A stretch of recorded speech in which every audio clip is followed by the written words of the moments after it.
Alors, ensuite, on va passer à la deuxième, voilà, merci Rose, à la deuxième dimension de la lecture, qui est la compréhension, et qui s'appelle comprendre un texte dans les programmes. Donc là, il s'agit de comprendre les textes lus et de contrôler sa compréhension. Donc, comprendre les textes lus, ça va être beaucoup plus aisé puisqu'on a préparé tous les écueils de code et de déchiffrage. D'ailleurs, le déchiffrage maintenant est hautement automatisé, donc on va se concentrer sur le sens du texte, le comprendre et l'interpréter. Là, pour le moment, on est toujours, là nous sommes sur les textes du personnage de Bully, lus par les élèves eux-mêmes. J'insiste dessus. Donc les aventures de Bully. Et en fait, à chaque fois, en termes de compréhension, on a un questionnement relativement bref. Ça, c'est un choix. Voilà. On a 3 types de questions, mais 3 types de questions qui correspondent à 3 niveaux de compréhension mis en évidence par la recherche. Donc, des questions de reconnaissance littérale, des questions qui permettent de construire des inférences, c'est-à-dire des liens entre différentes informations données dans le texte ou des informations qu'on a mobilisées parce qu'elles viennent de l'extérieur de notre propre expérience. Et donc, généralement, ces questions d'inférence portent sur les états mentaux des personnages, par exemple. Et ensuite, on a un 3e niveau qui est la question de réagir, porter un jugement où l'élève est sollicité. À ton avis, si tu avais été à la place de Bully, qu'aurais-tu pensé ou qu'aurais-tu fait? Voilà, on est sur ces niveaux-là.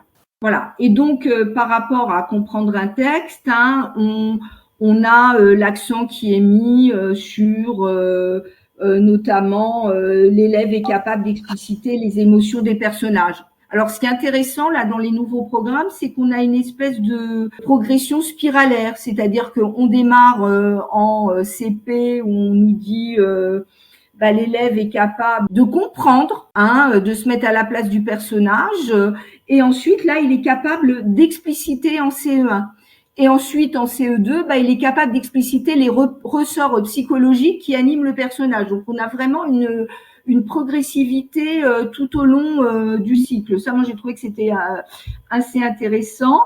Alors, après, c'est des exemples de réussite classique, les enchaînements logiques et chronologiques du récit, expliciter les émotions, résumer oralement, etc., etc.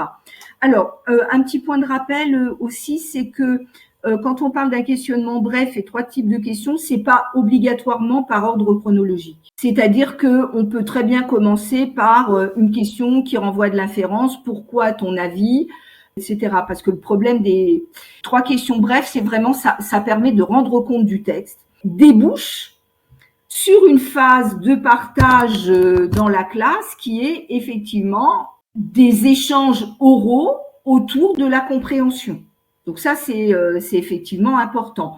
De même, un élève de CE1, il n'est pas capable, si on veut poser, par exemple, une question par écrit, il n'est pas capable dans une séance de 45 minutes, de répondre à 5 questions écrites. C'est absolument impossible. Alors, sachant que toute cette phase, elle est explicitée dans le fichier ressources, où effectivement l'enseignant a les variables possibles qui lui permettront de construire sa séance. Je vais aborder le fichier ressources, Rose, même si c'est pas trop dans l'ordre, c'est pas grave, et je reviendrai dessus. Donc dans le fichier ressources, vous avez toutes les explicitations, à chaque fois des pages, il y a le corriger aux questions, les réponses, de tout ce qui est attendu. Donc on a vraiment ces éléments-là.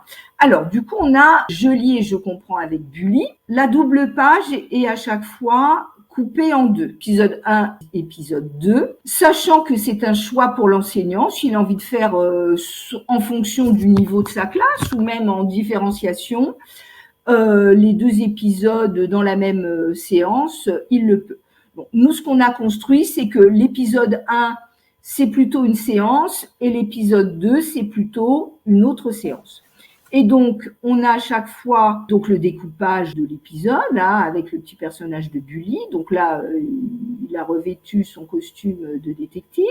Il est dans un théâtre à Lyon.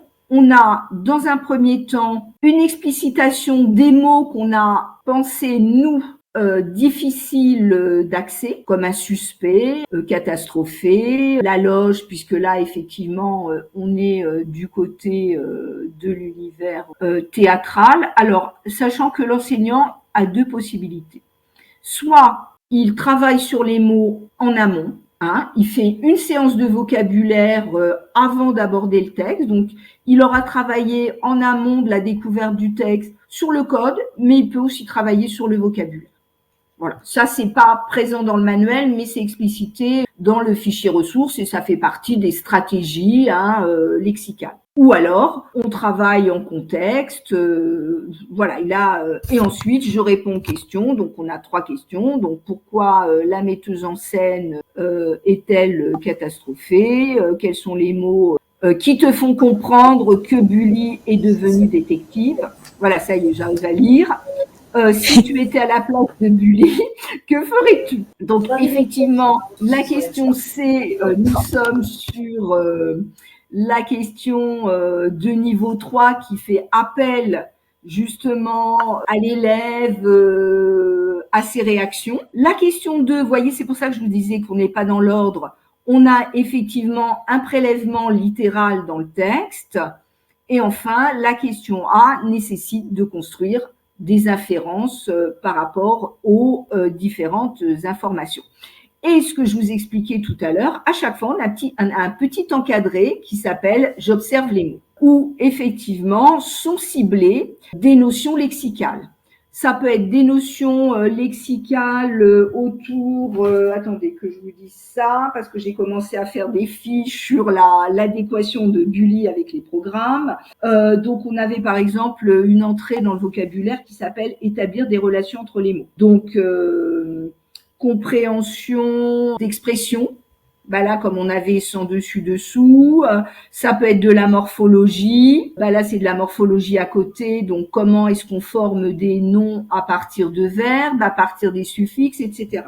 Donc c'est pas quelque chose qui est décliné comme une leçon qu'on aurait dans un manuel type interligne, on est sur des focus de vocabulaire, mais qui servent le sens du texte. Voilà, on est vraiment sur cet élément-là, puisqu'on va avoir une déclinaison dans cet épisode de Bully sur les noms des métiers du théâtre. Donc vraiment, on a ces points qui sont extrêmement présents.